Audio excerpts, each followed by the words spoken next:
I'm from the town like Swipe on MTV. Hanging with the thugs like Easy-E. Keep her head spinning like a DVD. You know I'm uncut like BET. So before we get started, who wants to win some money? Let's do that. No, I'm kidding. We'll get there. Wait, are we winning money? Who wants some money? Let's do that.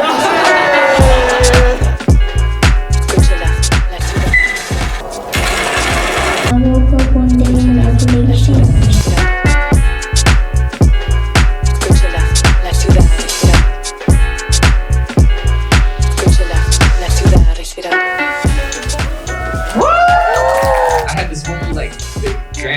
idea. I was like, all right, my life Oakland III is gonna look like this. So I'm trying to direct a 6-year-old. Everyone in the film, no acting experience. The fact that we got this, I was like, okay, maybe this working this time.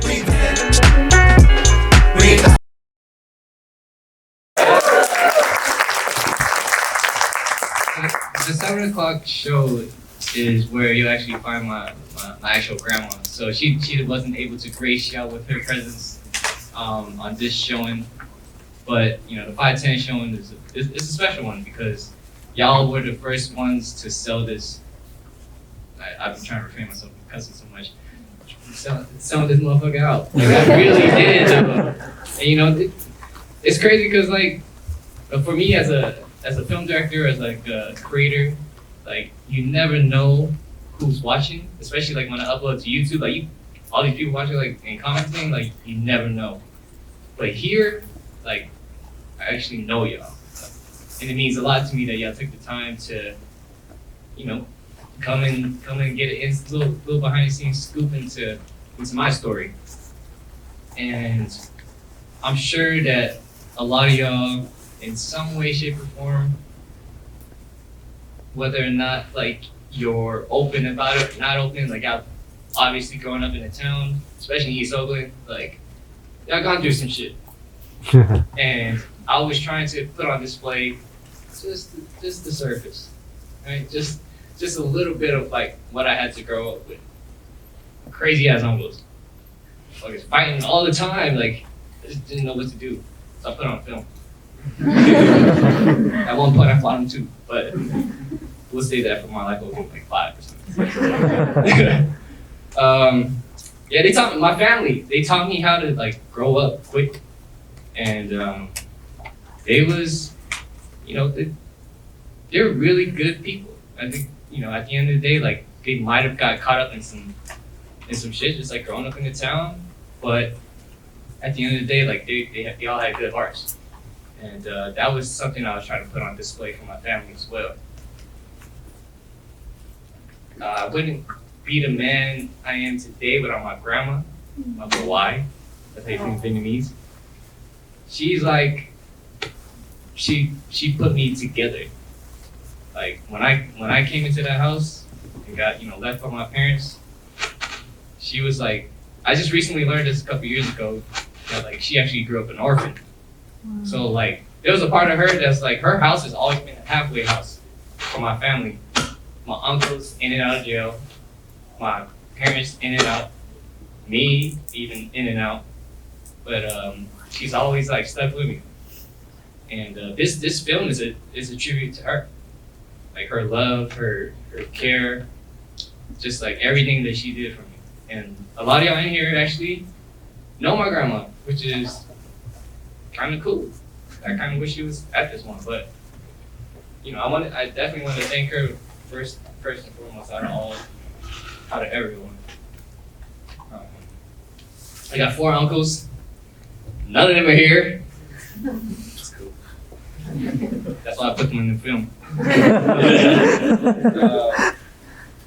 Gave a shout out to my fiance / wife, Jayla. She's, you know, she's everything about her is perfect. I just wish like she smoked a little weed.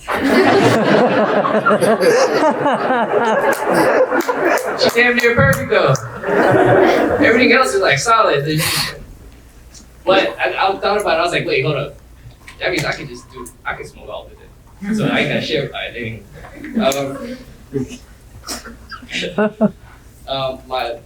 My aunt, my uncle Pat, Kimberly, I know that my, y'all probably seen at the end, like my uncle just recently passed away, which kind of fucked me up. And I know we all grieve in different ways, but y'all pretty much got to visually see the way I grieve, the way that I speak, is through my films. If y'all know me, then y'all know that I'm not really like a outgoing, like talkative kind of dude. Like, I really like to be, I would be like in the back corner, especially like in a classroom or a theater, tucked and like just out the way, because that's just how I am naturally. But I'm here because like this film means a lot to me, and it means a lot to me that y'all actually here, which is kind of crazy. But most of the time, I'm just tucked in the lab, like just trying to like really fine tune my craft, my storytelling. Like during the pandemic, every single like day, I was trying to like get better at this storytelling shit, because I'm really like, y'all got to see a snippet of the short, but like I'm letting y'all know that like I'm finna drop a feature in like 3 to 4 years, like on some real shit. Like, y'all seen the beginning of this process.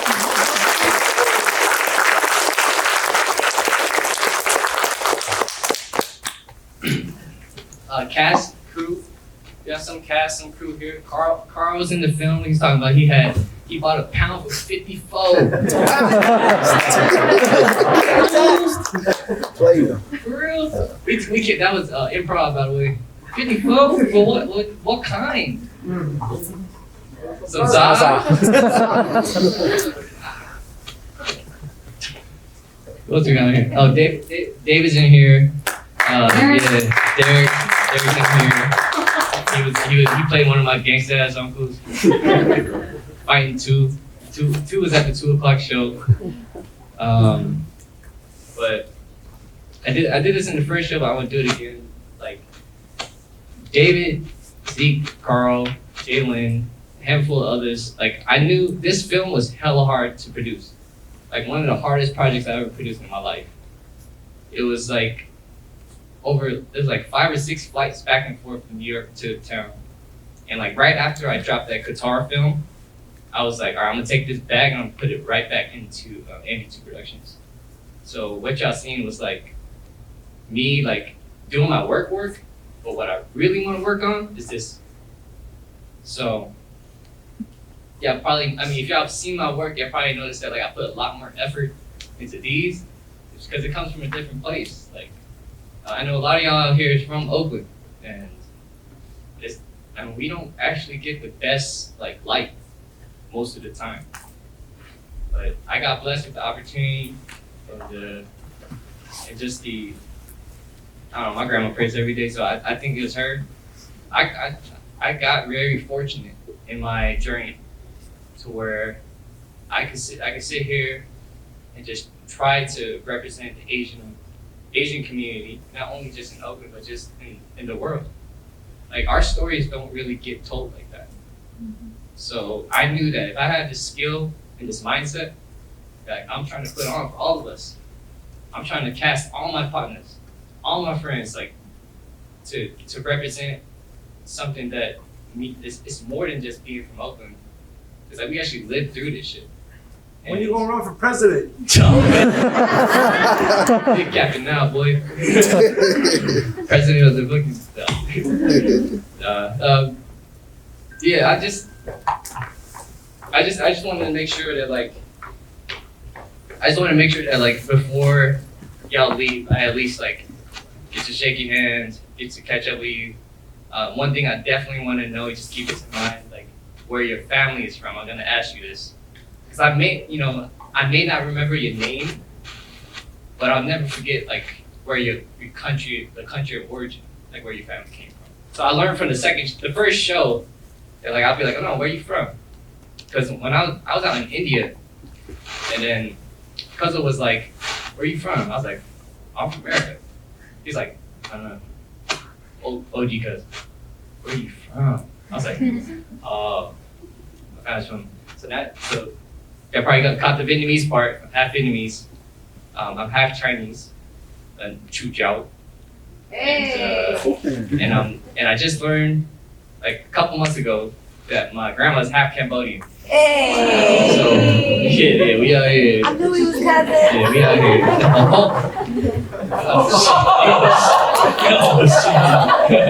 All right, look like beef. Look like beef. Yeah, protein. But yeah, we're gonna open this up to Q&A. But last but not least, thank y'all for being here. See a bunch of A's caps, Raiders caps, like are really from out here. People who came from X, Y, and Z. I heard some people come from like, where was it? Like from the East Coast, from Vegas, from all these different places. I was just like, they're like out here. Not they're in the here. You flew out here to be here. Like shit. Where you at? I'm trying to catch up and meet all of y'all. So yeah, we're gonna do this Q&A. Yeah, give yourselves a round of applause. Y'all here, you're safe.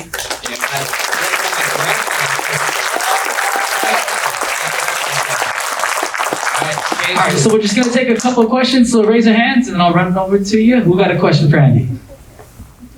Ooh. All right, we got one over here. Hey JoJo. Hi. Your hair looks nice, by the way. Thank you. Yes, it's fine. Yeah. Thanks. Yeah, we know. How long did it take for you to make that film? Oh shit. Maybe over the course of like 6 months. Oh wow. Yeah, over the course of 6 months, I flew in like, I think like 5 or 6 times. It's right after I got off of that Qatar trip. So I got off that Qatar trip, and I didn't even finish editing the Qatar trip. I didn't finish the job, and I said, all right, I'm gonna take the bag. I'm gonna go work on my own shit. Yeah. That's because I was just it was a timing thing. Because I was like, if I don't do it now, then like I may not like even get to it. So yeah, it took about damn near like 6 months. It took a long time to edit. Yeah, probably seen in the credits like I did a lot of work. That's because I'm trying to sharpen up my blades because I'm trying to do something. I'm trying to do a feature. So yeah. All right, we're gonna take a few more. Just raise a hand. I'll run over to you guys. Don't be shy. Oh, see. Don't be shy. Real talk, I'm good with that. Ah, for sure. So when I was watching this, I was like having trouble following along with everything, and that was because I was thinking of it like everything flowed like in order. Right. And then all of a sudden I had a switch where because you would do like hard stops and then start again. Right. And I was like, all of a sudden I started viewing them as like small episodes that could be expanded, like mini trailers within a bigger trailer. Right. And it made me start thinking like, damn, like I want more character development. And so I'm just curious, kind of as you've been creating these, because you also have several, My Oakland 1, 2, 3. Right. Has it always been like one continuous film, like 2 hours or something, or were you like, I'm gonna give the masses snippets Yeah. and then reuse the film and like use the footage for like small episodes?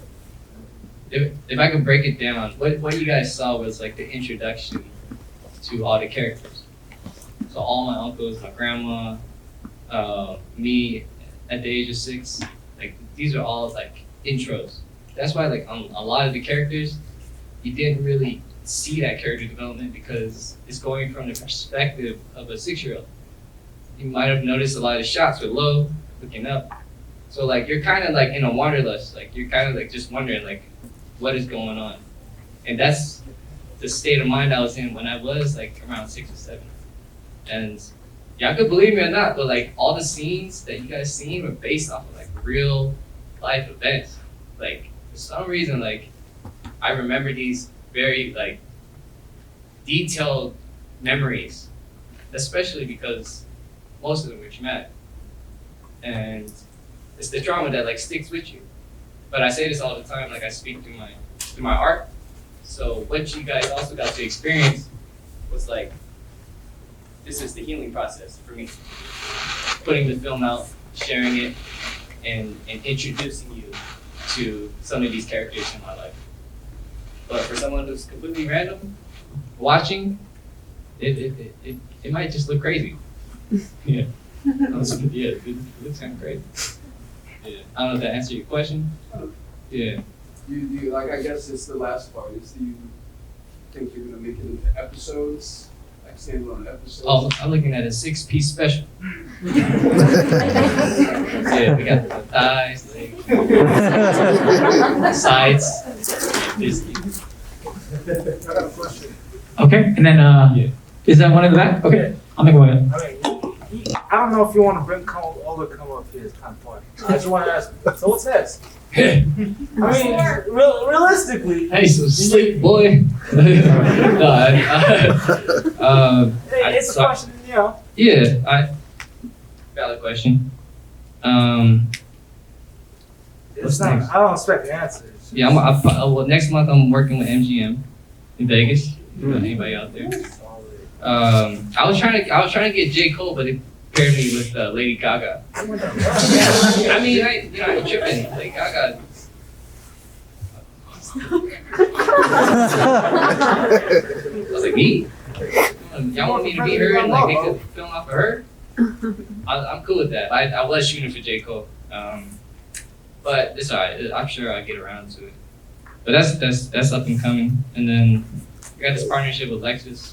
You'll probably see I've been whipping around this Lexus, dogging it. Don't tell them no. And you know, I'm forever like creating original Apple pieces. I feel like for me at least, Apple allows me to just express myself in my most authentic way. I think they've definitely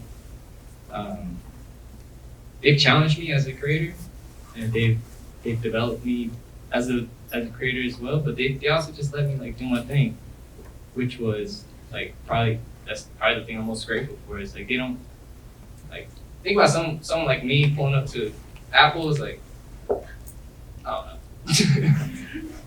It's I don't know. But they treat me like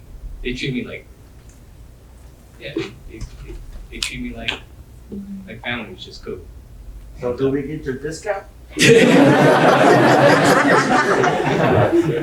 Hey, We probably got time for one more question, guys. Right over here. Okay. who that? I can project. Hello. That Jax? Hey, what's good, y'all? Yeah, Andy, what's going on? Hey, what's Hey, up? my name's Jax. My question for you is kind of a twofer. I got 2 in 1.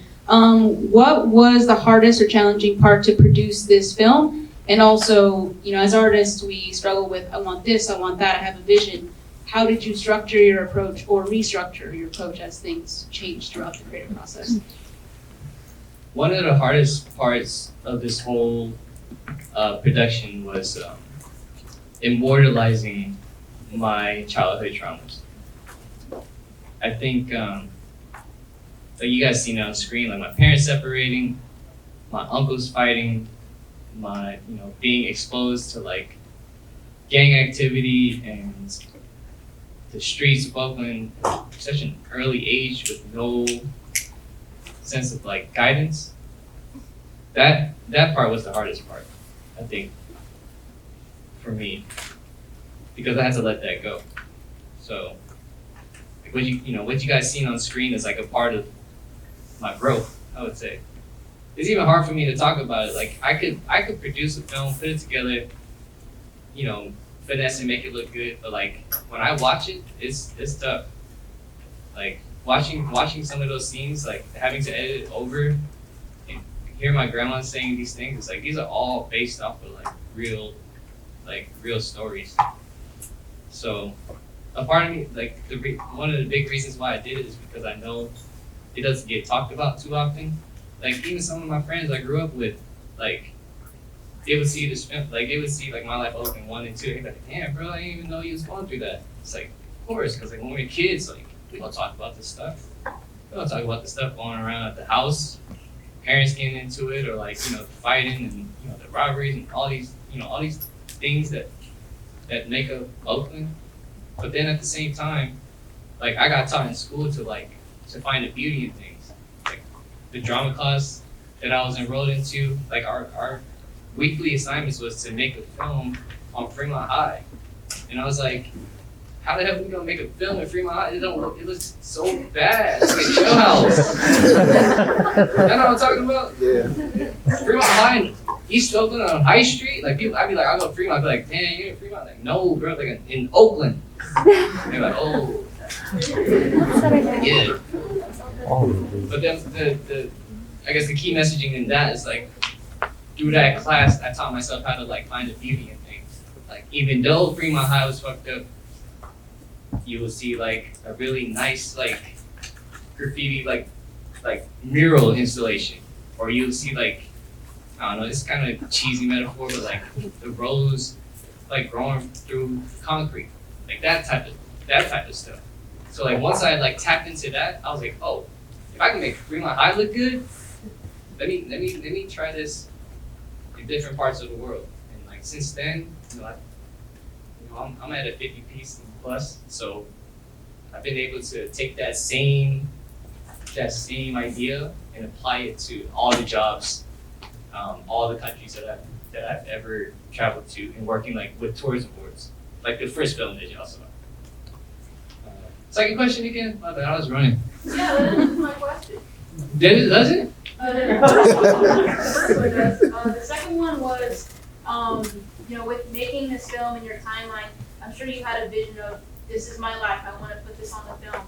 But as you started to make the film and produce it, did you run into any blocks? So my question was, how did you structure your approach to making this film? And if there were any setbacks, how did you change it up? Plenty of setbacks. When I first flew in, I had this whole like big grand scheme idea. I was like, all right, my life Oakland III is gonna look like this, it's gonna be X, Y, and Z. But then one of the biggest hurdles was kids 6 years old. I know any 6-year-olds? Have y'all ever so I'm trying to direct a 6-year-old. Good. All you care about is Roblox,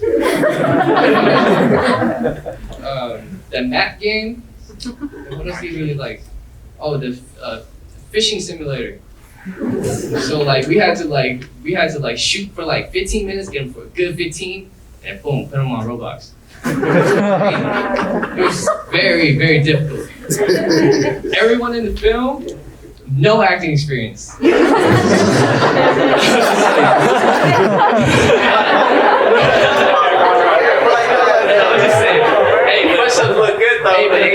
Darren's throwing hands though. I seen him push him through. He actually broke the wall in my grandma's house. Oh no. And she looked at it, she's like, hey, what happened to the wall? And I was like, oh shit, we'll fix it. Don't worry. Yeah, it was crazy. The biggest hurdle was working with a 6-year-old. Day 0 pre-production, haven't even started shooting yet. I almost flew back home. That's where we were in production. The fact that we got this, I was like, okay, maybe it is worth investing this time, because for the longest time I was like, I don't think it's gonna work. I looked at David. Me and David looked at each other. We were like, nah. Remember? We were like, this ain't gonna work. But then we just like, I don't know. My Uncle Fat, he drove Landon home. I don't know what he said to him. I honestly don't know. But he came back the next day. So I want to film. I was like, Fat, what do you do? And so that was one of the biggest hurdles, and to see it all come together, is definitely one of my proudest pieces I've ever dropped. So I'm really proud and excited to share this part of me with y'all. You're here, and thank you for real, from the bottom of my fucking empty heart. I have a very dark soul. It's very dark. For real. Thank y'all. For real. One more round of applause, Randy. Okay, so for those who want a picture with Andy, you can line up outside near the back.